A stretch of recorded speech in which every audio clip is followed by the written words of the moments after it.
नंदुरबारमधील काठी गावात राजवाडी होळीच्या पूर्वतयारीला वेग आलाय। आदिवासी समाजातर्फे होळीद्वारे निसर्ग देवतेचं पूजन करण्यात आलंय। यावेळी लाखो पर्यटकांसह विदेशी पर्यटकांचा खरतर सहभाग असणार आहे। सीसीटीव्ही पोलीस बंदोबस्ताची काठी ग्रामस्थांची आता सध्या मागणी आहे।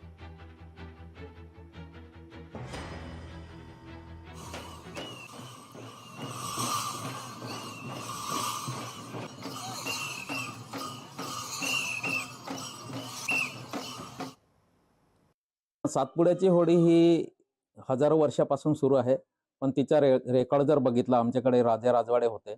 राजे असल्यामुळे 1246 पासून ही काठीची होळी आहे। आणि पहिला जो राजा होता उमेश सिंग सरकार म्हणून त्यांचे नाव होतं, तेव्हापासून या सातपुड्यामधल्या सगळ्या होड्यांच्या एकच होळी केली आणि ती काठीमध्ये भरवली गेली आणि त्याच्यामुळे तिला राजवाडी होळी असं नाव पडलं। या वर्षी होळी 13 मार्च रोजी होणार आहे। 13 मार्चला होळीचा दांड येईल, रात्रभर तिच्या पूजाविधी होईल आणि पहाटेच म्हणजे 14 तारखेला पहाटेस 5 ते 6 वाजता तिचं दहन होईल।